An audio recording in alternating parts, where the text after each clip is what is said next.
We're over here tapping in with KWJT, Puget Sound from space. I'm over here with Corey. You're tapping in with Tavares and sliding with Solana. Oh, man, you already know what the fuck's going on, man. Hey, man, happy motherfucking New Year's, KWJT. All my groovers. We're going to start this episode with a whole lot of love. Shout out to the team. We appreciate you guys. We appreciate the groovers at home for tapping in with us. 2021. We went fucking crazy brazy. Yeah, it was a good year. We hosted an event about 2 weeks ago. Crazy brazy AZ. Are these the New Year? Like, bro. Anyways, next shout out Tranquil Forest. We appreciate you guys. You supported us all in and throughout the year. Since the beginning. And we really want to send our love to that team and thank you guys. And without a further ado, let me introduce this week's episode. We got Lexscope in the motherfucking building. What's happening? Thank y'all for having me. It's already an honor and a pleasure to be amongst fellow potters for one. You know? And just, some overall cool motherfuckers. This is going to be a good one. This was, we've been talking for like 20 minutes before we even started. So this is going to be like a great one. Always love when we don't have to like jump right into it. We can kind of just like fill out everybody's day and like really what we want to get into as far as like topics and things like that. So I always love that, like pre-pod, like just kicking in, just pre-pod like banter. Yeah, because it's always fun. It's just like, all right, I always take like notes to like those moments where I'm like, oh, that would be a great like further way about to ask you how you think on something and just things of that nature. All right.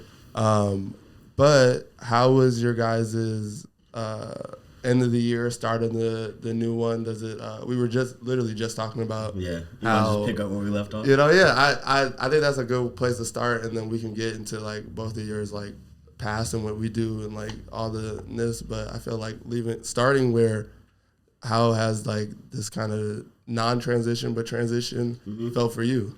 Hold on, let me go ahead and pop this because I'm getting anxious. Okay. Pop this shit. I started it and then I fucked it up. I just kept, and I was like, I'm distracted right now. Like, I gotta chill. No, hell yeah. Yeah, Mimosa Poppy in the building, full effect. I'm sorry about that. I'm so sorry. That's hella my bad. You know it was shaking up. I was gonna actually pull it off very Hey, I'm loving it. Episode 1 of 2022. My bad. No, Nothing you're about good. This is amazing. Everybody is totally good. Are you okay? I'm totally good. I'm a little damp, but it's fine. Wowzers, man. Fuck, man. If that looks lame. That looks lame. We gotta cut it out. But honestly, I might let it rock, man. These things happen. Thank you for the paper towels so swiftly. But we ended the year at the gala. Yeah. We were doing lots of that. But on purpose. Yeah. Let's see. What was the so if people don't know the Emerald City Gala, right? Mm-hmm. How long has it been in existence and how long have you guys been are you guys do you guys throw the party and host it? No. Or you're just a part of the just the festivities? Yeah, so it's hosted by Marshall Law. Oh, fire. Marshall Law Band, and I think they got like a plethora of like contributors and people that like also partner with them and stuff like that. Oh, that's fire. But it's pretty much like a Marshall Law Band thing, and it's like for a good cause. They do it to like I think it's for like homelessness and like a clothing drive. Oh, dope. Like that. I wish I knew like the specifics, but it's for a super good cause. And he performed at it. Very first one, I think that's the third one. So the first one, I got hired on like to film some interviews and stuff like that. Oh, nice. And this time we were just kicking it. It was kind of like the last thing we did for the year because we had like been slotted to do this for like a minute. And I think it's important, if possible, if safety and health permits, to like keep your word if you say you're gonna pull up and do something. Yeah. Obviously, health first, but like if you say you're gonna do something, we say we're gonna do it. We're like, as long as we stay safe, don't hit nobody blunts. Seriously, don't hit nobody blunts. Don't drink after nobody. Just be as safe as we possibly can. Still put on a good show and all that, and it went fine. And that was kind of like the end of the year thing. Yeah. Everyone was getting sick. It was snowing. So as soon as we made it through that was kind of the transition to be like, all right, man, we done for the year. Because it was it New Year's Eve? Nah, it was still around. It was Christmas. the same day 23rd. as going through the city. Oh, okay, fire. Yeah. That was literally the last time to really do something. Yeah. Actually, because they had That was a poppin' ass event. There was a big event in Tacoma that same night. Yeah, shout out QJ. He was DJing for that. A lot of things were happening. TVG album release party. Yeah, around the town that day. Man, I heard that TBG album, and all the samples on that shit, man, are so fucking beautiful. Like, especially like with the type of content they got, you wouldn't generally expect it to be on those types of beats. Well, I mean, they slap, but like the particular sample is like it's just beautiful, man. It's really. It makes me want to go like this. Yeah, like, it makes me want to go get some babes and then just open interviews. I was like, this is some real deal player shit. Nah, exactly. It was really dope to. Cause that was a part of like why they ended up coming up and rapping, because they wanted to talk about the new project and just like kind of like roll it out, and it was dope to just hear them like sit here and just be like, we're coming different, like we're trying to like give a new sound behind like the same things that we're doing, but just give you just more music. It shows. And I love that it shows, and like just running through the past like almost month. It feels like you could just tell everybody's growth and like really focused in on like music, you know, like the whole from domestic terrorism to this project, you could just tell is like everything is like so much intentional, and it's like, all right, we want this one to roll after this one, and like the collection of music was just dope to just see it come together. Yeah. I'm trying to shoot a movie for those guys. This year, man, to be honest, because their work ethic, like just as a video person, if you putting videos out, like you said, any nigga around here that just look like he could take a good picture or something, I probably have him like I've seen him before, or something like that. So they get a lot of videos. I think the Manzano Bros, do a lot of their videos, and they do fucking great work. I've been on a set with them like on accident one time, and they're amazing, and they're such workhorses. Like they'll shoot and like have half of that video edited while editing another video. Yeah, they're crazy about like just where like how they push their craft and really like working all avenues of like videography. They like there's so many levels to like the jobs they do. The utmost respect, and it really makes me want to like okay, so over the course of the years that I've been doing this, which is probably like rolling on like 8 or 9 or something like that as far as videos per se, but I say there's always been like a cool thing I've seen where there's like a team of video people, and it always works. But I've seen a lot of them break up, like at least 5 over the years. But when you got a cool duo team of video people, man, they can fucking do some amazing shit. And they go crazy. But that's a great way to like segue into talking about your very long career in the video work. How'd you get started? Like, what was that your first love? Because I know you have many passions and you're dope at a lot of shit. It's like this is gonna be like a really great pod, because like I feel you're kind of like a Renaissance person. Because like I was just like the list of what you sent me, and I was like, it's first of all, it's categorized in such like I'm a way organized dude, man. Like I'm a list oriented person. Like every time I send somebody information, I want like just in case like someone sends me a long ass thing, I'm like, fuck. That's why like spacing, parentheses and shit like that. That's like my way. Like on set, on my whole life pretty much is like particular, but it's like it makes sense in my brain. Yeah, no, and it made sense for me to consume. That's what I really like fucked with, because it was like. I've been following you for a while before we actually met, and I actually got to like now interview you. So I've known of just like your work as far as a director, but I didn't know you were also a musician as well. And recently seeing you act so much in your own music videos and your homies' music videos. So like to just say like the least you are like a Renaissance person. You. So, but I would love to start with videography. Is that what you've been doing the longest? So it's not what I've been doing the longest, but it's definitely like I would say one of my more main sources of incomes. Yeah. So like whenever the acting shit didn't exist, whenever like the modeling influencer shit didn't exist, whenever I didn't have all those other streams of income, like I could always rely on shooting a video. Yeah. I could always know like I could go shoot some music videos, just because like I do music, so I have a lot of ties in the music industry, but also like I move around in a couple of different spaces where like businesses will need some videos or some photos or, you know what I'm saying, just some kind of corporate work to keep the lights on, keep shit moving and grooving so I can still invest it back into like my artistic endeavors. Yeah. So I would say like videos, like that's like my shit. I'm gonna be a director for the rest of my life no matter what. Yeah. Like I'll dip and dabble in other shit and I'll try to excel at other shit, but like at heart I'm gonna make movies. I see some shit, I'm like, damn, like I gotta film that shit, or that's like, fire. And sometimes it's inappropriate moments, and then it's just be letting it fly, like But it's like an itch you gotta scratch. Sometimes, yeah. But I'm not the dude that like runs around with a camera all the time. Yeah. Like if I'm working, I got that thing on me. Yeah. But if I'm chilling, I'm not a camera. So he'll tell you. One time we went to an event and I had a camera around my neck, literally just as a business card. Yeah. Like it was somebody else's event. I wasn't paid to be there. That's fire. People came up to me like, "Yo, you take photos?" I'm like, business card, Instagram. I sure do. Yeah. As a matter, it's funny for you to ask that. Yeah, so it's just tiny shit like that, and just being a personable person. Like, you know, obviously, like I didn't pick a day to do that where I wanted to have my headphones in and not fucking talk to nobody. Yeah, that's a good. Just to know yourself in those spaces, to be like, I'm not even coming to shoot. Like if I do, there'll be like personal photos, but to use that to leverage, like, you can, if you want to do some work shit after this, like let's get it popping. So I got a question for you because you're a photographer and you take a lot of dope photos. Like one of the first times we ever got to kick it was on set. Like, you know what I'm saying? Which I love that. I love that even as a story. But like, do you get times where like you're about to go take photos at this event, or you have to, not you have to, but like this is your job, it's your passion, what you want to do, but maybe you're not all the way feeling like it, like on the inside to go be around hella people and shit, but you know you got to.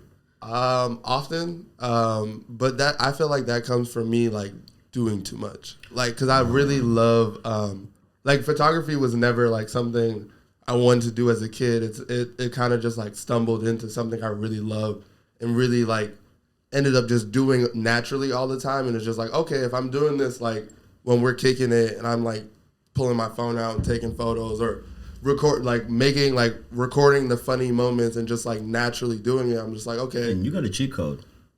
In a way, you're tall. Yeah, it's really easy that to literally is a cheat code for taking. You're tall, bro. There's mad times I try to take a pic at a show and I'm like, no, like a show. Hoping for the best, nigga. A show, I'm dominating a show. That's what I'm saying, bro. I was like, I think one time I seen you. We were at Sam's for some party or something. Yeah. And I seen you. I was like sipping at the bar or something, and I just looked over and I was like, this nigga's taking pictures of whatever the fuck he wants. Yeah. You don't gotta say excuse me. You don't gotta watch his elbows. Like, this is not fair. I was like, straight up this nigga had a fucking bird's eye view of the fucking bar. And I was like, yo, this is not fair. I never put that into consideration. Because you not a short nigga that take photos. That's crazy. That's also different photography level shit, man. It 100% comes in handy, and it's I love it. Like just to give I fucking love photography, and but yeah, it does come to a point where I feel like I would rather just be in the room, you know, and just like talk to people. Like I would rather just be like, and not have to like perform in a way. And like photography is a performance where like it's so subjective. And I know what I'm trying to get out of it, and if I can't get it out of it in this moment because it's not me like driving it. No, we should start putting on the photo intake requests and stuff like that. We should put like a disclaimer, like, "Hey, this is a fly on the wall service. Exactly. No one should talk to me. Yes, for certain events. Yes, and then you'll also get better pictures because sometimes when people come up to you, they're like, "Yo, take our pic." Yeah, versus like, "Yo, just chill, exist." And I'm gonna get you. Yeah, I'm gonna get you. And it'll be better. Yes. And it'll be better. You'll be in your zone, in your vibe. Sometimes people get in front of the camera and they just tense up. Yeah. And it's not. And I'm not saying it looks bad, but that's not your natural self. Yeah. Like, and it's funny. It's like it's a performance when you can see someone's like mask. That's the only. As a photographer, you could whatever face they want to like put on Instagram and show. The photographer gets that in that moment, like, oh, document me, and it's just like I'm ready. Yeah, but in my usually in my eyes, it's like it's always the photos I hate because it's like you're not having fun. You're performing. You're pretending. Exactly. So like when in the setting that we were in, when I was taking photos in that bar, I always love those moments because like everybody's drunk and no one's paying attention. Exactly, to you. And you're not there for me. Like you forget I exist until you see the flash. And once you see the flash, you remember and you're like, oh, let me get this moment, and it's cool. But like it was cool before that. Exactly. Like I have a photo of you that you'll love. You know, like you might like this one, but you'll love this one. And you'll be like, I'm gonna kiss this. Do a public service announcement and be like, yo, I'm here taking pics tonight. If you see me, just don't look at me. Exactly. And if I want you to look at me, I'll tell you. We'll talk. I'll tell you. You know? I'll hey, excuse me.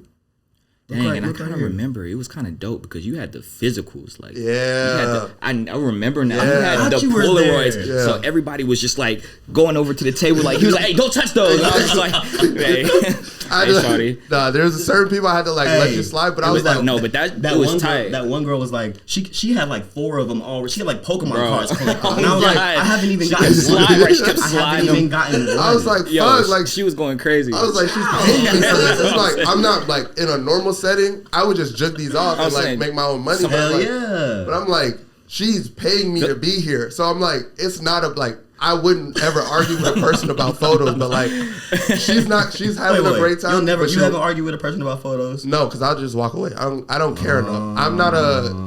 I don't like to argue with people I don't care about. So like, I don't give off energy where I'm just like, it's room for discussion. Like I usually like, state what I want in this situation, and if it's not copacetic, like we're good. Like I don't. You can exist in your world. I'll exist in my world. Save your breath. Exactly. Your energy, There's billions of people in this world. You know. Capital B. Yeah. Wait. We went on a crazy tangent. What was we talking about?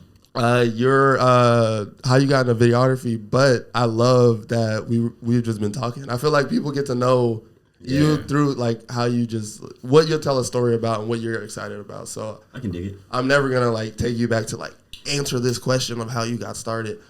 But now that we're back on it, answer this question. How'd you get into videography? Okay, so check it. North Carolina, where I'm from. Shout out to Carolina 336. Started making music down there with the homies. Had some songs that maybe got like 5,000 plays on like YouTube or whatever. Which back then that was cool. That's fine. I mean, you know, I don't know how old y'all are. I'm 28. 24. 24. Yeah. 25 this year. All right. So like turned 25 this year. Sorry. So basically back then, that's why I moved mine because I know I do that too. I just be like, I caught myself. You know, it was really Corey. I felt his gaze. Chilling, just be chilling. I can dig it.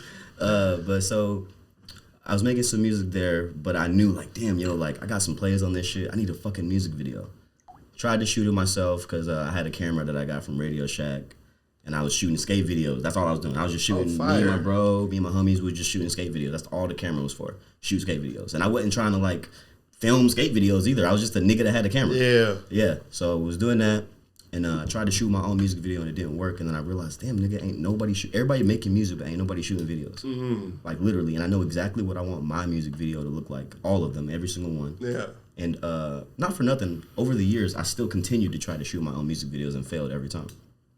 Yeah. So that pretty much birthed the idea. I was like, all right, let me just go try to put some of these ideas into some of the homies' music videos. Like the first music video I shot was for like, I was mad young, so I couldn't even buy beer yet. So I did it for like a couple of cases of beer. Yeah. And it was at our elementary school.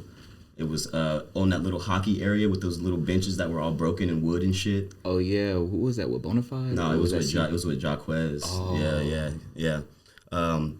So I shot that video. Shot another video for like $50 or something like that, and then that kind of just like sparked it. Like, oh shit, everybody needs this.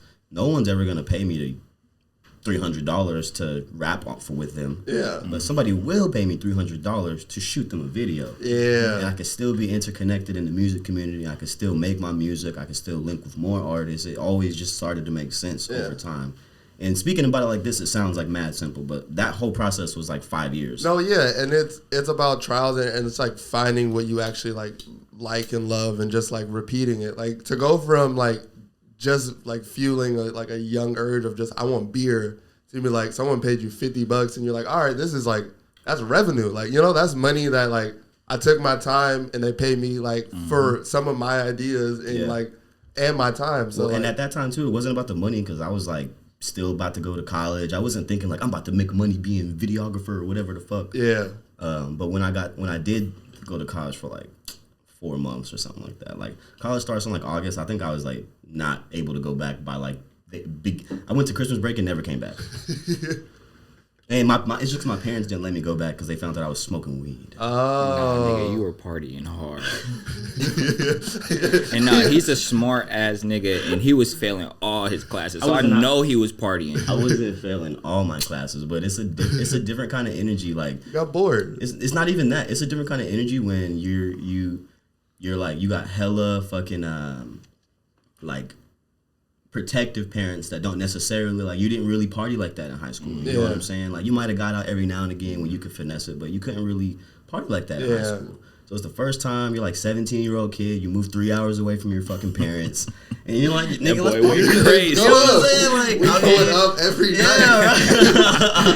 Right. I did school already. We going up every night. But there was like a moment where I realized because I had a test like a day or something like that, and I was like, all right, whatever. I'll set my alarm, whatever. And I just happened to miss it, and there was like no repercussions. Like nobody called me, nobody emailed me, nobody was like, why did you do that? And I was like, damn. I can keep doing this. And then it happens one time, and then it accidentally happens another time, and it's just a whole nother thing. But man, fuck college, man. Like everything that I learned none of that from that place, except for how to play beer pong hella good. Oh, I saw you playing on the cut. You're actually nasty. That's what I'm saying. Like he was like it wasn't even fair. You missed like twice. Yo, so nobody knows this, but during that episode. All right, nobody knows this, but during that episode, we had to play actual game of beer pong. They paused it mad times, and they literally gave her like 5 balls and was just like, "Yo, just shoot until you make one." And you just stop shooting for now, and you just keep. They gave her like hella balls, like, "Yo, just shoot until you make one." I was like, "Whatever, that's obviously fair," but like. It was. Your ass would have been flat on the ground. Your ass should have been drunk as hell on that episode. Hell, I'm over here. You could tell they were trying to keep the continuity, but he was really like, okay, guys, he's a problem. We have to do something. Yes, we have to do something. We gotta stop him. That's 3 in a row. Hey, a way you can tell is if you look at the cup count like throughout the video. Yeah. Like, no one will do that or check, but like if you do, you'll be like, those cups don't match from that. Also, your rhythm was like you were like you were like I've been in enough like Pong players and played good Pong players. He was like hitting them like yeah, and then when it ended, he was like I kind of went crazy here. He had just like look like damn, I was going. In my defense, I have never just stood and a girl just throws money at me like that. So I was definitely feeling some kind of way. Like that's never happened to me in my life where she's like, we're like, all right, so now we need to get a shot of you. We want you to stand on this chair and take this money and just go like this and just fan it on him. And I was like, didn't you twerk? No. Oh. What? Oh, I don't know. Come on, bro. But I did put my feet on her face though. Oh yeah, I remember that. That was also crazy. Yeah. It's nuts that they use that as like the cover. No, for the video I too. know. I was like, and I was like, that's really clickbaity, and that's hilarious. Yo, I had a Band-Aid on my foot that day. That's crazy. And they were just like, we need this content. Like, I took a shower that morning. But I'm a skater, so like I had just some skate shit going on. Yeah. I had like a cut on like the side of my foot, so I put a Band-Aid right there. I was like, well, no big deal. Yeah. Exactly. I'm gonna have my shoes on. I ain't taking my shoes off at any moment. Even if shoes, socks. Yeah, I'm good. Why would I ever? Sometimes niggas forget to clip their toenails. That would have been a terrible thing. Have you ever been just like laying in a bed with a girl and your toenails scratch? No, I'm the scratcher. Your toenail just scratched? I'm the scratcher. Oh no. You're a T-Raptor? Velociraptor? Hey, yo, no, that happened to me like one time before, and I cringed because I think I woke up out of my sleep when I realized I was like, oh my god, I know that's not what it was. It's a hangnail. It's a fucking hangnail. Oh my gosh, you gonna get up and go cut it, or you gonna go back to sleep? No, I don't know. I'm content. I keep getting caught on the cover. No, I know it's bad when like my socks are just like, oh, all right. Oh, you get caught on a thread in the sock, and it's just like your sock just starts twirling. And oh my god, stupid. Nah, man. So videos. That's my shit. Started doing that, and then just the world just opened up when I moved here, and then like was able to move around. Like back in the day, I would get in trouble for smoking weed, but nowadays I get paid like pretty okay, like to smoke weed, and people take pictures of me doing that. That's a job that still I couldn't do in North Carolina legally, technically. Damn. Shit's still illegal there. I gotta go hit up the homie that's gonna take 20 minutes to still come print my shit. Yeah. What made you move? What made you move so west, and then what made you go northwest? Like I was trying to make it to LA and I missed. I love that. And then I got a whole fucking foundation here, so like even now I don't see a reason. I'm not trying to go to LA yet. Our air is fresher, so it's much good. fresher. Yeah, it's good. I think I finally decided by the time I go to LA, I wanna, at the very least, already have a little bit of money. At the very least, I'm not trying to say balling, but I want to have I don't want to go because like here I could do fine, even Arizona, Las Vegas, because the cost of living and shit like that. But like, LA ain't going nowhere unless it falls off the fucking side or whatever. Nah, not yet. I mean, hopefully not in our lifetime. That'd be some crazy shit. I like to think that there's like details behind that. What are y'all talking about? The fault line. There's a big ass fault line. It could potentially just us, and isn't it all the way down to LA? Some people say, or do they have their own fault line? So do you think it's going to sink? Is it supposed to sink, or is it supposed to be like Hawaii? I don't know. I've had a good. It doesn't work like that. Yeah, it's supposed to sink straight into the crust. That would be tight. Have you seen? Kind of floated away and just became its own little thing. Have you seen any new Rock movies when he's saving the world? That's supposed to. Oh my gosh, I can't do that shit, man. You know what? Hey, I'm trying to chill because I do this on my pod where I like get riled up and I'm like, yo, chill, because you'll see hella mad and fucking haterish and shit. But no, it's good. We can have a conversation. That's the Groovy Tapes. Yeah, fuck them. Fuck them. Who cares? All right. I heard this fucking verse of The Rock rapping. Yes. And it made me want to throw up. It's about drive. It's about power. Bro. We had an interview. We stay hungry, we devour. We had an interview with I was in North Carolina and I was at my grandpa's house just chilling, minding my fucking business. About to go to a dope ass family cookout. Next thing you know, some bullshit came on my phone. I was like, and at first I seen the interview before I heard the song, and he was talking about how like Tech 9 heard him rapping Moana and just had to have him on the track, and I was so confused as to why that was happening until I realized Tech 9 was dropping a project. The Rock is like the biggest fucking movie star in the world, so it's genius on Tech 9's part. But I don't ever want to hear The Rock rap. And like everybody else was at least rapping cool and fast. Nah, he was just like, I got this bag. Yeah. I get my shit off right now. Is that his Samoan side or his black side? I was low key waiting for him to say nigga. You know what side that was. I was waiting for him to say nigga. You know what side that was. Hey man, that sounded like his dad. Don't cap. That sounded like his dad. Hey, and it's funny because two of my favorite Twitter clips are him. One of the clips, he's like, "Shut up, bitch," and I like that because he was on that wrestling shit. He had some sunglasses on. And he goes, "Yep." And then there's another one. There's another one. Fuck, I gotta find it because I can't explain it with it being funny. You have to see it. Yeah, I'm like #1 Rock stan over here. No, yeah, he's you was fucking with that. You bumped that in your. No, I don't bump it. I'll be honest. He holds. I don't bump that. No, The Rock is dope. That's not in rotation. Okay. The Rock needs a drama before he could be this big movie star to me. He's an action star, and that's amazing. But there's a lot of death, man. He can keep going crazy. I need it. I need him to be in a like if 50 Cent one of his movies. Skinnies. Oh, okay. Who's? Dwayne. He needs to come. He will fuck with you and cast the motherfucker. Mm-hmm. Yeah, The Rock. Watch the Groovy Tapes. Yeah, he's over here buying ice cream and shit. You want to go and buy a Solid Straw? Where do you buy ice cream from? He owns some shares from Solid Straw. That's fire. I love ice cream. Yeah, this ice cream shop from Portland. We used to work there. We were really trapping out the shop. I know about Salt and Straw. Yeah, we used to Molly Moon, Salt and Straw. No, it's not Molly Moon. It's Salt and Straw over everything. Oh, yeah, we was salty ass if ice you know cream. about the Ballard Salt and Straw and you've seen us two before, you had a great day. Yeah, you had some free ice cream. You left that shop feeling so amazing. We changed your life through some ice cream. You sampled about almost 20 different exotic flavors. And then 5 new ones and if you didn't, are seasonal. You didn't get it for free. If you wasn't trying more than 2, I wasn't really fucking with you. Because you're not there to have a good day. Pay full price. Yeah. I can dig it. Every time. It's like an ice cream hierarchy. Yeah, like if you come there to fuck with us, I really don't even want you to pay. Like here's hella free samples and here's hella free ice cream. Yeah. You'll come. After they told me they did about almost, what was that, bro? Like $250,000 worth of sampling. What? What does that mean? What does that mean?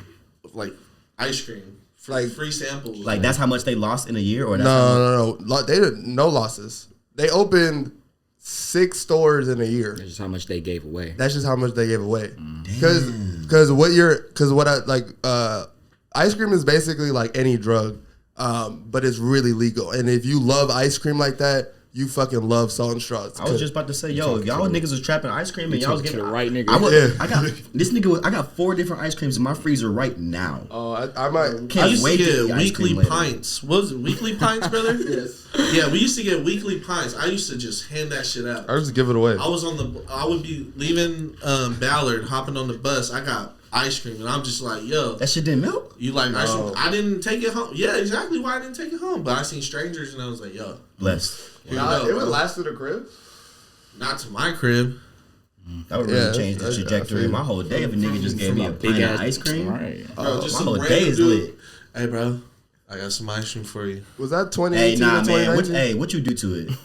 Nothing. That's what I was saying. Nah, it'd be like you fresh pint. I feel like the reason why I brought up this whole like Salt and Straw parade, it really like, you know, they did have core values. It is a different company. I didn't typically agree with most of the shit, but at the end of the day, being in that shop really like was different. I was jigging ice cream with my best friend, and we was on bullshit. We was on bullshit from time getting there and time leaving. On bullshit, I'm telling you. Damn, that's a best friend movie. And they taught me to just be comfortable with like really. Hold on. I have to cut him off because they're not paying for this. We here to talk about Lex. Yeah, yo, y'all were just. I fuck with Salt and Straw, but he was going into like, cut the check. We know you niggas. Yeah, that's facts. That's facts. We know. We know you all the way to the top of the hierarchy. I love. You gave him just enough. You gave him just enough. I got you. I'm sorry. He just told me. Just jugged off some ice cream. Gave me the plot for a Good Burger, but ice cream version. Oh yes. Oh yes. Yeah. That's what I'm saying. I was like, tap the fuck in. I was like, word. We could become buddy cops. That's the goal. Yeah. I need HBO, Netflix to come and tap in with the real creators of the Northwest and like really start dropping off bags for all of us to really go crazy. Nah, that's the plans. That's the plans. They make shows about the Northwest. They make shows about like other places that movies and shows are based on, and I'm keeping it very vague because they've been doing it a lot recently. But what's it taking y'all to not get involved with the scene that's actually there, that's making like low budget short films that are actually like making the media out here? You know what I'm saying? Who would be the star? Like what? Like if we're gonna, what's the like top 5? Like if we were to make a Washington show, our creatives going crazy. What what demographic should it be about? Like what should we like hone in on? That's just my one question that I have like. If there was like I get a lot of gripe for not watching The Office, but if there was like a Office theme, like Seattle creative show, I could fuck with it. I would. That shit would go bonkers. Like having us like one off on the interviews and having special guests come through. We're all all our journeys like intersect out here. Yeah. And what's not taking a lot like from big companies like Netflix and like they make shows about us, bro. About us. Like, well, that's the thing because they know based in Seattle. This is a family from Seattle. They moved out of Seattle. They're over here now doing Lock and Keys. I'm sorry, I had to bring up Lock and Keys. But that new Sandra Bullock movie. Another one, yeah. They dropped her ass off right in the international district. I said, what the fuck? It was over there in Chinatown, bro. They dropped her off right down the street from the crib. I said, the Unforgivable. Right, they dropped her off right down from the park with the red Chinatown. Yeah. They dropped her right there. I said, Damn. Yeah. See, they be out here, and all I'm saying is Sandra Bullock was just walking down the street. I know. We need to see Tavares. She didn't even hit me. We got to see Tavares in the background with like a newspaper or something. Dead ass. You need to be on those buses, like Sandra Bullock better hit me if she come back to town. Exactly. She better quit playing. Oh damn! I forgot to hit you with the lemonade. That's so disrespectful. Come back to me. Sorry, I'm going crazy. No. I feel like this is a. I feel like this is a bit. What's going on? I'm just over here yelling in the episode. We hear about you, brother. I apologize. I'm just over here yelling. Yeah, I'm sorry. No need to apologize. Hey, you know why I'm happy though? Because usually it's me yelling, so I'm just happy. I'm just happy. No, so get your shit off, bro. I got your follow up, nigga. Like, let's go. We can tag team. It's just criminal that they base things off of like our people, the people who's out here really making statements and forwarding the media out here. It's insane that they make things about us but don't involve us. But that's why we got people like me and people like us. Like y'all will be able to keep doing what y'all doing and on the trajectory that y'all be on to literally be able to make some moves to change some shit around here. You know what I'm saying? Yeah. And I believe that about myself as well. Like definitely putting ourselves in a position to be able to change it indirectly or directly. Yeah. Like for example, I got a short film that I'm working on that I'm damn sure, okay, we probably won't pitch to Netflix because of a couple of things involving paywall and other natures like that, but it's going to get pitched to like Hulu's, YouTube Reds and shit like that. Oh, nice. And that's fire. I'm not going to disclose too much, but it is a black spy film. That's amazing. Yeah. Because I fuck with that shit. It's only been done, the closest we got was Kevin Hart and Dwayne as like. Fuck no, that doesn't count. Their spy movie? Mm-mm. How does it not count? It's a comedy. Okay. You're talking about like... Yeah. Okay. Yeah. That's fire. Yeah. Oh, yeah. But if I am counting comedies, Undercover Brother is the best one. Yes. Undercover Brother is... Oh, yes. Yeah. So I want to make like a more stylized and like more sexy Undercover Brother, but not like a comedy per se. You know what I'm saying? Like still going to be a little drama. There's going to be some there'll be some. There's always comedy in every movie, but Marvel that's that out. That's not the main plot. That shit. Yeah. That's beautiful. It's more so about the funny. Like if something funny's happening, it's like my role in A Matter of Time. Like it's not a comedy at all, but like there's like comedic whatever the fuck it's called. Relief. Your personality is funny, but what you're saying may not be funny. Like it's funny because people can relate to it. Exactly. Yeah. That's a perfect. I love your segues. I wanted to talk about that short film that you guys made with Capana, part of his project. What was it like making it? Because I was so upset it was so short.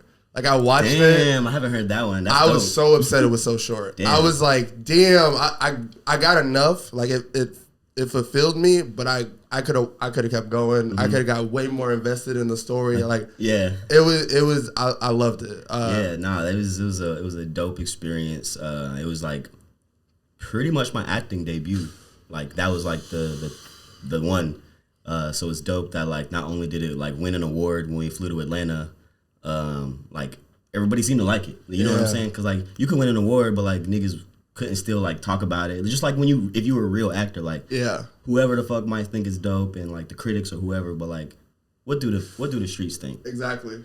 So I think it's really cool, just like because oftentimes people that do a lot of shit, even me, I see a motherfucker that come to me and be like, I fucking rap and I make beats and I got a podcast and I do videos. And I'm like, ain't no way you do all that shit to a high level. I'm not saying you don't do all that shit, but ain't no way you do all that shit to like the highest of levels. Yeah. So like whenever like it's just another thing that people can see I'm doing and shit, like I'm happy that people took it serious as far as like, oh wow, like it's actually a thing that like is good. And it definitely won't be my last time acting. I hope not. I really loved your character. Well, I wasn't even supposed to be acting though, high key. Really? Yeah. TJ brought me on pretty much as like a consultant. I helped cast like one or two people. Yeah. And then I was just like behind the scenes doing shit. I was going to table reads, just showing up to the meetings at the swim team office. Shout out to swim team. They fucking are another video team out here that like I really, really fucking respect. Like, you know what I'm saying? And it was cool to be a part of that behind the scenes and then just right day, wrong time, wrong day, right time. I don't know, however you want to look at it. I was there, and they were like, "Yo, you want to do this?" And I was like, "Absolutely." Nah, I think you were perfectly cast because like I love that you weren't the main focus, but you brought your own life into the project. And I really, really like. I was like, oh shit, like.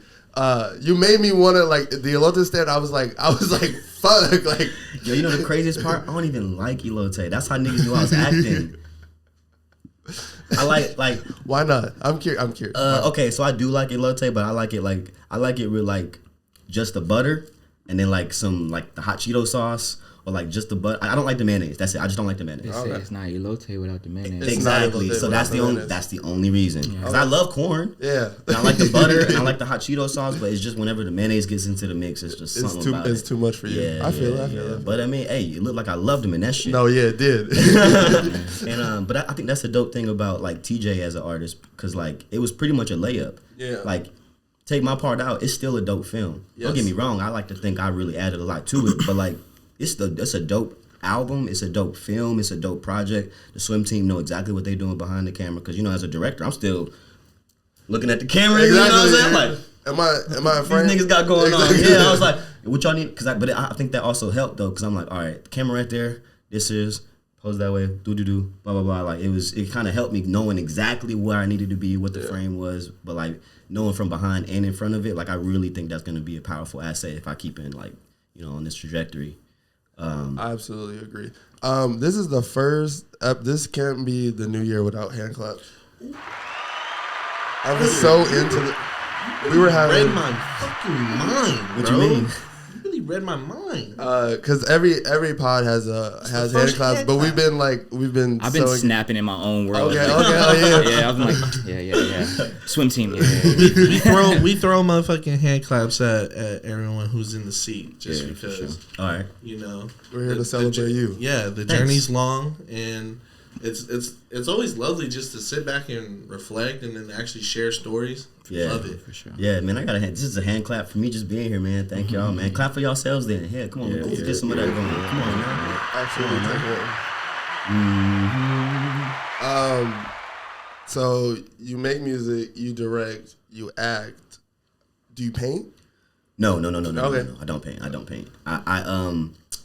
I'll slap some shit on there, but I would never say I paint. I know too many really, really, really, really professional painters to disrespect them like that, first and foremost.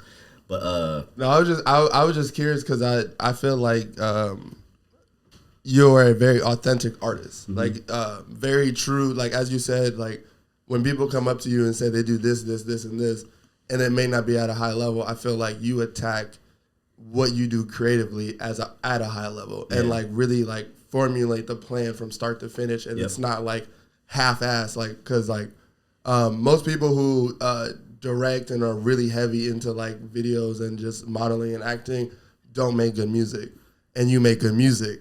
So thank you. So like I no, it's true. It's like you're doing your brain's too busy, and you're like where your point of view, you're not attacking it from an authentic standpoint. You can't give it the love it really needs to flourish and survive. Exactly. So I feel like you do that in all aspects. That's why I was like curious if you painted as well. Nah, I really do wish I could paint. But I just don't have the 1,000 hours laying around to spare to like really learn techniques. And yeah, man. I was never like a super good painter, but I think like you were saying, like the stuff that I choose to attack, it's kind of to my detriment sometimes. Because like, for example, bowling.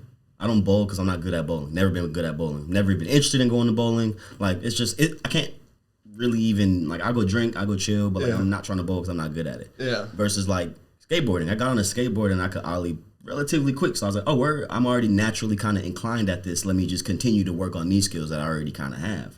Versus starting from negative, not even average. You know what I'm saying? Yeah. No, I love that. I could. I've always loved skating, but I would say I'm a good you're tall, so you'd be such a good skater. I just skate enough to talk shit to Koi, but I'm not an actual good skater. You talking shit to you? All the time. I always tell Koi, I'm just competitive. It's not like it's in my nature to like always. Don't get it twisted. Koi talk shit back. No, no. All right, bet. But all right, then, cool. I've always loved it. Like what got you over falling? Because that's always been, as a tall person, I hate falling. I hate like. Yo, you're not the first tall person to tell me that. Like, yo, we don't fall. He's like, yo, it's just farther from the ground. It's so fucking far. Like I fall like. I guess a 6-foot drop is low key scary. Bro, like, I'm not just gonna. We're not graceful. Like I fall. Like I don't fall gracefully because like I'm not used to being low to the ground. Like unless I bend down, I'm not used to being. Yeah, bro. Like so like falling is like atrocious to me. So it's like for me, it's like. It's understanding. It's not if I'm gonna fall. It's when I'm gonna fall. So just be prepared for it. Okay, it's gonna happen. Yeah. So it's just like whenever you fall, it's like fall with the style. Like roll out of it. You know what I'm saying? Make sure you're safe. Don't just clunk. Like always tuck and roll. You know what I'm saying? It's really about the fundamentals of falling. Like the niggas that run and jump off the roofs and just roll. I can't do that, but. Your own version of that. Yeah. Nah, I'm a clunker. All right, well, let's play skate, and I got some boards on my deck, and then you got some on yours, and whoever wins just has to give no, not these. I can't play for these. Oh, why not? You don't think you got skills? No, not enough. Not enough to play for the house boards. Hey, them things. That's how I would have known. Oh, he nice with it. I might have backed down a little bit. Like, I was like, no. These are just purely aesthetic. Standpoints, because like as I said, I've always loved skateboarding, but could never skate. So I've always been fascinated with like subcultures and people. Like skateboarding has always been ahead, and when it's authentic skateboarding, you could see it emphasis on as like ahead of its time, and like skateboarders transcend style, music, like because they don't have to give a fuck about in any of it. Like I don't except for skateboarding. Yeah. If I can skate, I can do whatever the fuck I want. Yeah. Like I could go there, and they'll know me because I can fucking skate. So it's like hoopers to me. So it's like I think I kind of took that into videos too. Like that's why I'm trying to go. I'm trying to go wherever I'm trying to go next. Already who I am, not who I want to be. Yeah, low key. That's amazing. Thank you. It needs it. Matter of fact. Bro, a little something for y'all. They just came in, so I'm so sorry that I only have one. Oh, it's okay. But maybe it can be like a prop or something. Ooh, surely. Yeah, so these are going to drop. It's going to be very, very, very limited run, just some cool truckers. This is not a customized one. Sorry, I'm not talking to the mic. These are going to drop. This is not a customized one, but the rest of them come out. They'll be customized. They'll have like custom vintage pins on them that I like hand sourced myself. And then I'll have like a tile on them. Then it'll be like one out of the amount of the collection, like on some homage to Virgil shit, and just in the tuck. But this is like one of the prototypes. Oh, so that's fire. This is even more rare than all of those. Yeah, it's got to go on the wall. Yeah, I mean, someone can wear it if you want to. I don't give a fuck. I know both y'all niggas got, you know, what I'm saying, be out here. Tavares has been killing me in truckers lately, so you're more than welcome to it if you would like it. I know it'll get love. Yeah, oh, that's. Sorry, Christmas tree, real quick. It's not Christmas no more. That's a good one. And then I had some. Oh yeah, and then I got some of these for you guys too. Okay. Oh. You know what I'm saying? Because I knew I only had one of those. I just always like to come to people's houses and bring some shit. I appreciate that. This is lovely. That's going right there on the sticker. Yeah, so I don't know if y'all know nothing about North Carolina, but if y'all know nothing about North Carolina, there's this restaurant there called Cookout. Ooh. And it's like a fire-ass spot. And basically, it's a Carolina staple. So if I was in Carolina and they're like, "Nigga, what are you talking about Cookout for?" But like for real, that's like, regular. Yeah, it's like if you from here, you're talking about dicks. You're like, "Nigga, shut up."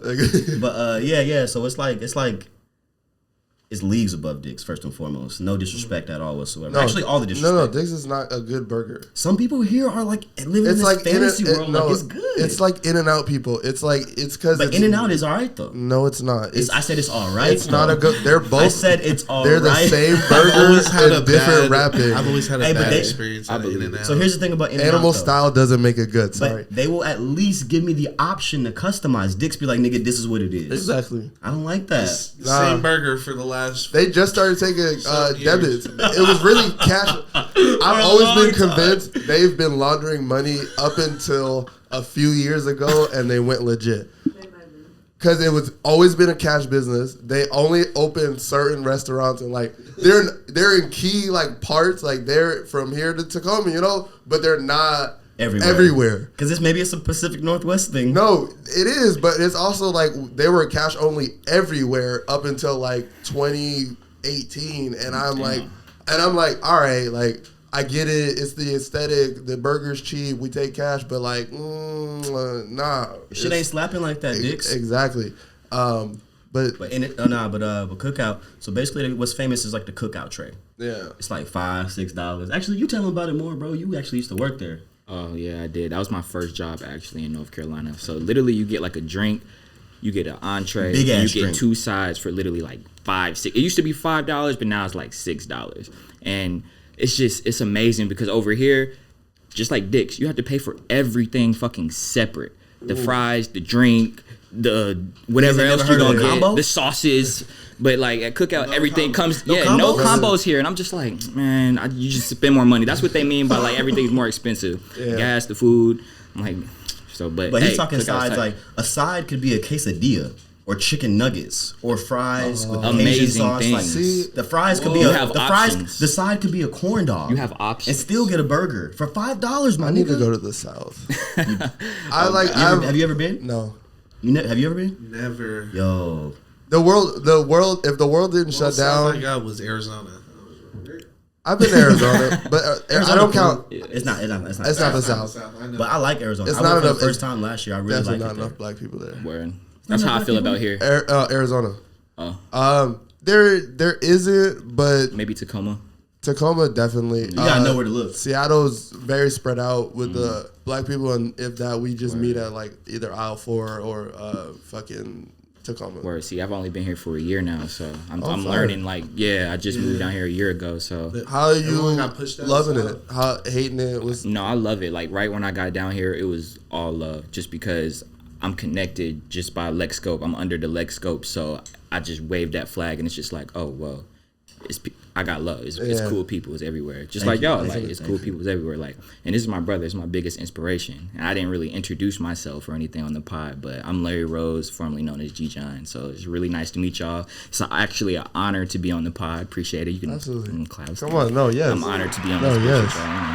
Damn, man, I didn't mean to cut you off. Go ahead, get your shot. You got gunshots on there? No, we don't got gunshots. The only reason I didn't do gunshots is because when I started the pod, I was very influenced by the JBP, and they use gunshots, and I'm like, all right, we'll go hand clap heavy, because like I don't want to, like, you got to start your own sounds. I really, really respect that. Yeah. And I really did listen to the JBP before Maul and Rory left, to be honest. And I really liked it. I loved it. As soon as those other 2 old niggas was on there, I was like, I don't know those niggas. No. And I don't want to, but and even when I heard Roy and Maul's pod, I'll listen when there's somebody on there I want to hear from, like Earl. I just miss that hodgepodge of like, you could just like, I don't know. And that showed how the pandemic was affecting people in ways that I didn't really think about as a consumer. What do you mean? Because like, I started watching 2020 because I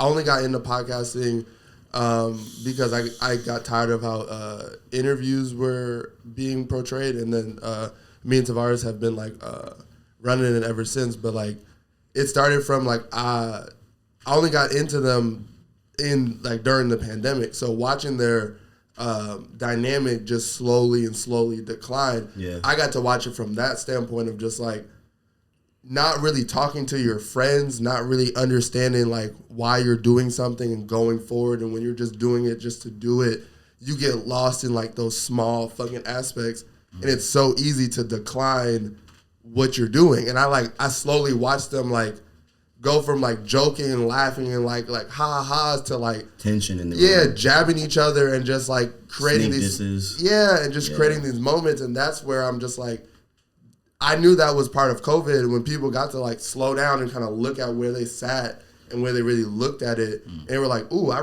fuck with him, but like he be talking to me kind of fucked up. Not him as a person, but they be talking to me fucked up. So like I can't tell if it's jokes or not. I can't tell if it's on air or not. Exactly. You could tell Maul started looking at it like at a standpoint of like, I don't know where we stand, and like Rory took the same standpoint, and like that's why I study them, but I've always wanted this to be its own thing where we like, and it is, it definitely is. We try. So like, that's the long-winded standpoint to be like, I want gunshots, and if he ever stops doing podcasts, gunshots are coming through to the Groovy Tapes. Maybe what about like for oh, that's okay. Like for us, we're gonna get like, so we use swords, like slicing. But that's part of my brand though. So maybe like lasers or like We gotta figure out a sound. Maybe like a grenade.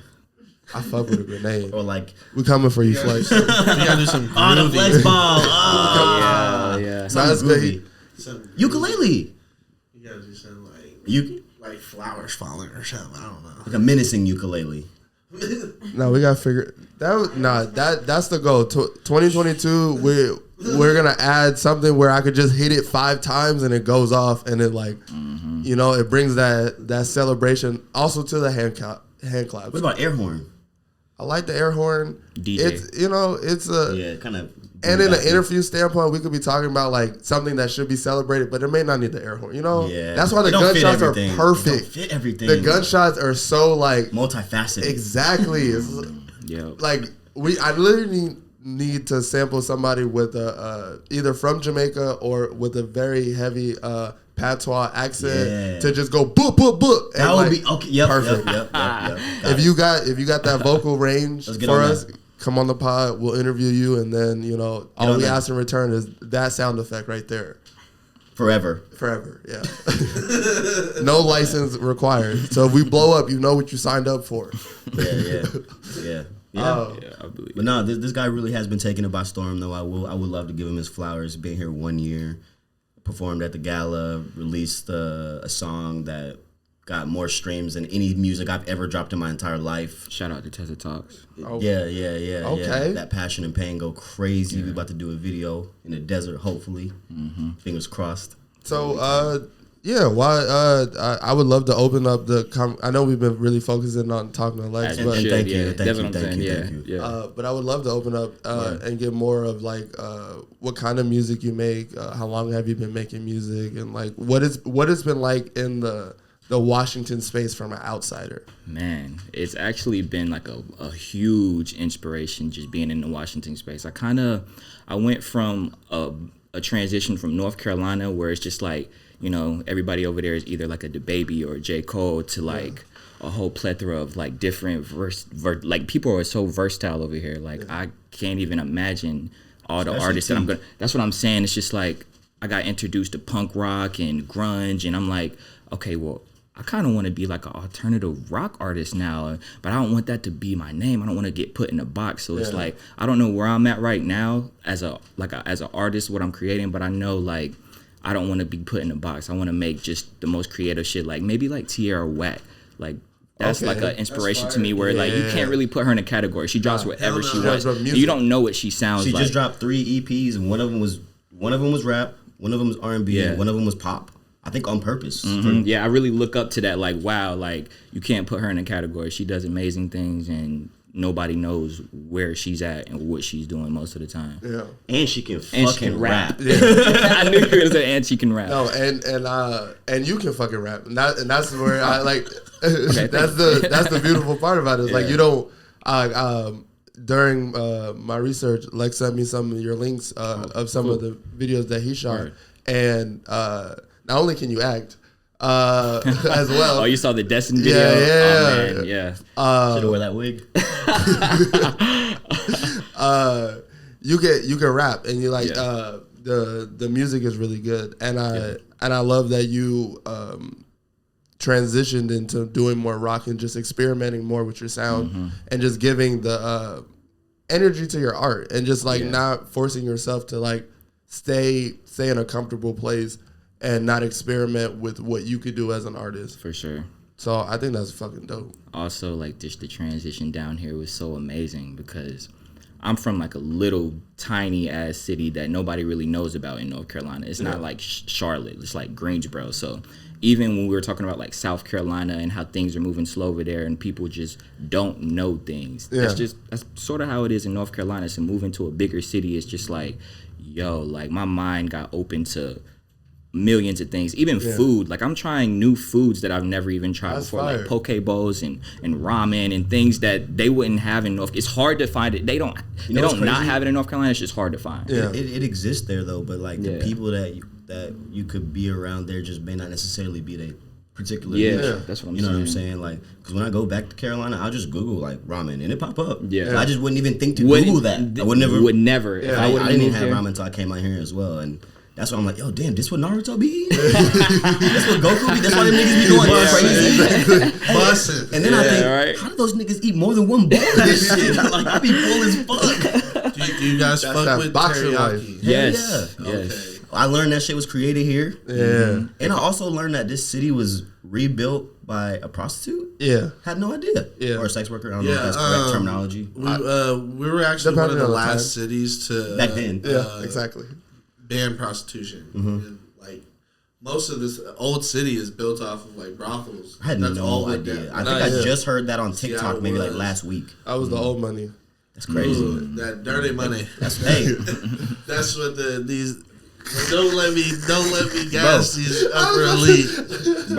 Bro, no. It's always gonna be an equitable income source because that shit is always gonna sell. Like, I was one of the only straight niggas. It's one of the oldest professions in. It's never gonna die. No, mankind. And I've been a director, so I already been tapped into that. Just understanding like that's never gonna not sell. It's always gonna be a thing. Always. Yep. It's always gonna be a potential like. Someone's always gonna buy that shit, no matter if it's a recession, a COVID, a fucking pandemic, the black fucking plague. Exactly. Somebody's gonna want to see some titties. Exactly. I don't know why, but it's just a fact. It rules the world. Get through life. It rules the world. Just get through the day. Some people just be trying to get through the day. Yo, I just saw this thing on Twitter and it was literally this fucking. I gotta show you the fucking vid. So it's the shit I just showed you, bro. And it was crazy because have y'all heard about that metaverse shit? Yeah. We've been having conversations. We talked to the keyboard kid about it. Yeah, so I seen something that was just more crazy than anything. It was just like a dude that had the glasses on, but he was like a convention, and he was just like, he had like a plastic thing, and he was just like going crazy into Pound Town or whatever. Damn. Not like, at the convention. But it was people around. He had clothes on. Yo, my man's had a crowd. He was on the ground too, like, and you could see what he was doing on the TV. I fucking can't make that shit up. Yo, he was putting his thumb in the butt and everything. Bro! I swear to God. Yo, I found it. I can't make that shit up. No, and he's cosplaying as Deku. And he has an anime suit on. That's my guy Deku. He's going crazy. What the fuck? He's going crazy. So if this is what the niggas is about to do, like this is next level shit. I don't know if I'm with you. I am not ready for. I read Ready Player Ban the One. Metaverse. Hashtag ban the Metaverse because there's too much. Yo, they already abusing it. They already abusing it. It hasn't even been like 2 weeks and they already abusing that shit. So I'm not. Like, honestly, that nigga had that shit in the crib and he finally just happened to just be in the streets I'm finna perform. Like, what the fuck? He's like, yo, let me show y'all what I've been on. Exactly. You want to know how this works? I volunteered. I saw the Craigslist. I'm about to knock the pixels out there. Fuck? Let me choose my character. Yo, he said, yo, the fucking metaverse pussy go crazy. I'm not, that's fucking crazy. I'm just like, as someone like, holy shit. I just don't understand the point. I don't. I don't. I just gotta feel something want to real. buy Oculus. I want to buy Oculus because of like the gaming application. Whoa, time out. The porn is crazy in there. I'm just not gonna take it that far. I'm not like. No, I don't need the porn 3D porn. It's dope though. 3D vagina exists. I don't need. Like, I don't need a fucking formulated model, but like the it's better than the phone. I don't, bro. I feel like regular application keeps it like it never needs to get realer than this. Man. If I just had it on the counter and I was at the phone, I was like, let me just right there, bro. Play some games or something. Exactly. I don't need to be going that crazy. Hey man, it's that time, man. You say niggas trying to get through the day. I know. Nah, but I don't even got one yet. I'm gonna get one though. Nah, I'm gonna get one though. Oculus is go. All right, my friends. I'm gonna be ringing the doorbell, bro. Exactly. What are you doing? Well, actually, I'm gonna get one because like there's like an app where you can like design sets and you can design like architectural like That's houses fire. and shit like that, like in space. I've been seeing shit like that, and I've been seeing graffiti artists. Yeah. I've been seeing a lot of people who've been tagging use the metaverse as like a canvas, and I was like, okay, this is why the shit's cool. But then what you just showed me also is why the shit's not cool. And I'm there's two sides to this shit, man. I'm not even saying this, but all I'm saying is that I don't need in the world? Like, I'm just thinking of Ready Player One. No, I'm with you. That shit is weird. Ready Player One, Gamer, all these movies that they were like pushing out. Oh, hell no. But I think either way, that's just where the world's going to go, whether we like it or not. No, it is. I'm finna buy me an apartment in the metaverse. I'm finna be an old... I feel like I'm going to be part of that. I'm finna buy me an apartment in there. Weird renegade... Like, as a 60-year-old man, I feel like I'm going to be part of, like, get off my lawn. Hey, we're fucking, like... You're going to be telling niggas get off your lawn in the metaverse. Exactly. Nah, but that Wally shit, I feel like... It's that Wally shit, I don't know. Bro. I don't want... Like, I don't need... That's such a sad movie. It is, and I don't understand why they made that classic. And niggas like that shit sound comfy as fuck. I want to be on that couch all day. Like, I don't know. I like the real world, and especially living in Washington, it makes me appreciate like real life shit. Because it's just like it's really cool here, and I'm like, why would we give this up to just like. You know, be okay with like being like told yes all the time. Like that's weird as fuck to me. Like kids don't want to take losses. Too much black. So they're like, they're just like creating these weird worlds. That's a crazy good point because like, and I agree with you totally. I like real life. My real life is fucking lit. Like I'm blessed and thankful to live this fucking life. So I would never want to trade it for an internet life. That's fake. But people already do that with social media. But no, it's crazy because nowadays, like the kids, like you know how back in the day. When you went to the high school or you went to the lunch or whatever, like you had to pretty much like people roasted you. No, you had to, okay, yes, that. But like even when you went to like the lunchroom, you couldn't already know where to go to sit. Nowadays they can make friends before they even go to school, so you already know. So it skips that awkward time of where the fuck do I sit and where my friends at and how do I get in, how I fit in. Like that's crazy for me to think about because like we had to go to school and figure out who our friends was versus like. Oh, nigga, we in the same street. I can figure out who in my class because you can figure out who in your class and go add them on Facebook now and shit before. Because my little homie's little kid was doing that. And I was like, I'm just looking at my classmates before school. And I was like, what? I learned. That's how I found out who Tavares was. Tavares just showed up. Like, I already went to the school. He was new to the school. And he just showed up one day. And I was like, so I think I think people that move from schools, you'll still be able to make friends like that. Because you're still a new kid. You got to get in how you fit in. Like, I feel like that... I feel that natural ability to learn how to, it's 50-50 because I will say that like for some people it was very hard. I guess like for everyone who was like very invested in like what exists today and what made it popular needed that form of like barrier breaking, which I agree with. Like there's a lot of people I've met off the internet that I probably, would have never been able to talk to or would have been awkward for these like certain advantages. But I also think, like, meeting people in real life and having real organic energy can never be beat and can never be, like, virtualized. Because, like, how do you know if people really love you or fuck with you or give any sort of, like, hate you, like, if you don't feel that energy in person? So I feel like it's very, very important to just, like, as much as it is very, very important to have real things and, like, keep virtual energy... It's not real, and that I don't know how to better explain. Like, totally this will come out on the internet, and it's okay. But like, if you meet me in person, I'll have the same fucking conversation with you, and it'll be like a real moment. So like, I don't know. I just support having real moments as much as the internet has like changed where I sit in this space. I just enjoy really looking people in the eye, getting their energy, like having food, like you can't beat that. I wouldn't even be here for that because we knew each other on the internet for a mad time, but this wasn't set up until we kicked it in real life like 3 times. Exactly. For real. Yeah. Like I see him, but like let me like really see how he is outside. Yeah. Who he talk like does he tip his weight? Like you gotta know this shit about people. You be looking at nigga receipt. Exactly, to see if you really know people. I'm just like I don't 1%? Okay. Hey, he might be struggling at no, day, you know? And I feel that. If you tip, it don't matter if you got to tip $1 or more. It's got to be at least try. Something. Yeah. A lot of people would disagree with us, but you got to at least try. You know what I'm saying? Something. As long as it's paper money, you feel like there's people that are like, well, if you can't afford to don't go out to eat. I'm like, nigga, I'm hungry. 50-50. Don't go out to nice places. If you know it's going to be expensive, and you can't tip, don't go eat there. Go to the place that's like you can at least tip that like $5, $1. My guy. Exactly. Nah, I can't do the fast food, my guy. You know, cook, make a salad. Yeah. You know. Yeah, that's not fast food. Yeah, buy it's like fast food, but yeah. Either one. Yeah. You know, but Yeah, man, these videos, man, whew, that's my shit, dog. No worries. Listen. No, I feel like this is the first part of the year. First part of the year, and I feel like you bring. We didn't have to like stick to it, like who, what, where, and why. I feel like people know what you do in this community.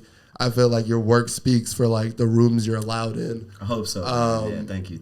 So like, if you don't know who Lexscope is and you have never experienced him in a bar situation or in a professional situation, I encourage you to do one or the other, because like they're both beautiful. You might get a better story in a bar situation, but you might learn some game in a professional situation. So choose which one you want, you know? Yeah. Respect. You know, that just clicked to me that like there's people that I've known for years and they never just like came with me on a photo shoot or a video shoot or something like that, because, you know, it just might not make sense. Or you can work a room. You can like, and I love like, you know, and you don't take anything out of the room, you add. And I love that, working with people like that. Like shooting, like just like seeing things through your eyes and being like, let's try this, and like having someone that just like, let's try something. Let's see how it looks over here. Let's do it over here. We may not even keep it. It may be whatever, but let's try it. And I love that you add that. And you got to see what still did get kept. Exactly. Cool. You know, so I loved it. I really, really loved it. Yeah. Well, I could say that too, because it's one of those things where, you know, big homie made a call. Shit, you know, I'm finna answer. Exactly. You know what I'm saying? Shout out to Umi. Always. Next thing you know, there's another photographer on set. So, you know, sometimes that gets dicey because niggas is weird sometimes. Exactly. So I'm just like, oh, shit, man, it's another photographer here. Nigga got a camera too. Like, man, I don't know what's going on. Like, I met him before, but I can't really remember. But I think I remember he was cool, but we was drunk. Now we not drunk and we're like working. So, like, what's the vibes? But it was so fucking cool. It was so dope. We did everything we had to do. Your photos came out good as fuck. Video came out cool. Like, nigga, we got to work in the Tacoma. I never got to shoot a video in the art museum before. I've only been there one other time before. You know what I'm saying? Like, I've been going there for a lot of like, because, you know, like Perry had an exhibit. You know what I'm saying? People have had things there that are super dope over the years, but I just never really. They don't really like allow you to just run in there and film shit with a professional camera. Exactly. I'm pretty sure you're not allowed to do that. Yeah. I'm not 100% sure, but I'm pretty sure. I'm pretty sure you gotta ask somebody. Yeah, you gotta talk to somebody. There's some hierarchy. Like no flash photography. You know what I'm saying? Exactly. And I was definitely doing flash photography. So that's why I just thought it was so dope that like niggas is in the Tacoma Art Museum really just fucking doing whatever, and it was dope as fuck. It was super cool. No, that was amazing. Shout out Umi. I'm ending on a hand clap, and then I'll let you take us out, sir. You know, that was beautiful. You know, I love being here. I love this space. Before I do take us out, do we have anything that you've been working on you want to let your friends and fam know? A little something before we leave? Yeah. I dropped a couple of hints throughout. Let's see what I can solidify, what I can really say. Me and my bro got a joint tape coming out, and I can't say when. It's called Xander 2. We have the first Xander. It's a collective tape between us when we were in North Carolina. So this is basically the rendition of that in Seattle now. You know what I'm saying? That's pretty much the only music project I'm going to work on for the whole year, because that's his lane. He runs the music department at the Lexscope Productions. You know what I'm saying? That's his shit. And he doing a fine job over there. Yeah, he doing a fine job over there. And then I got the Black Spy movie. I'll drop the name. It's gonna be called Incognito. Fire. Please stay tuned for that. I can't say really anything about it. I wish I could. But it's about to be hard. I can't say shit about it, but it's really something that's near and dear to my heart. Like, my brand is ninjas. Spies are the original ninjas. Even my own personal brand, I've been stepping up my aesthetic as far as just being a little bit more sophisticated, a little bit more knowledgeable, a little bit more empathetic. And I really think it's going to bleed through into the art. And there's no black spy films in America. Most of the spies originally, obviously, was over there across the pond anyway. Yeah. Idris Elba would be tight, but he ain't really want to. You know, he's dope as fuck, but he's not born in America. You know what I'm saying? Yeah, and that's another thing. Like, why they keep on having all these people from Europe? They can act, but they don't know the black struggle like. No, they don't. They can act like that's. You want to know what? You want to know what it really is? It's cheaper.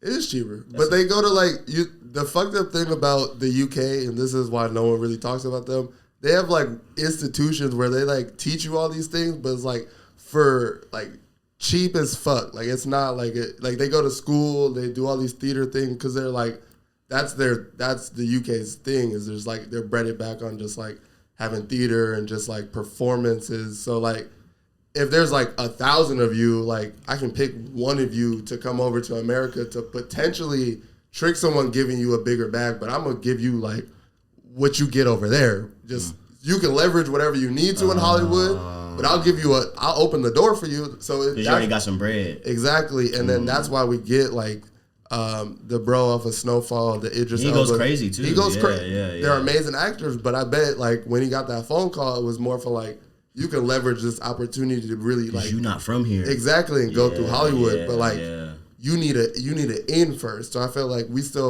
they're invited in, but they're not a lot that are invited in because it's like we still have American actors that can like thrive and go through, but like they're expensive. So if I need like something that may or may not work, I need Will Smith, I might settle for Idris Elba. Exactly, because that bag is a little different at the moment. We've seen it already. Well, probably not at the moment. Idris has been. No, we just seen it like last year with the superhero joint. Oh, true. Yeah. Oh yeah.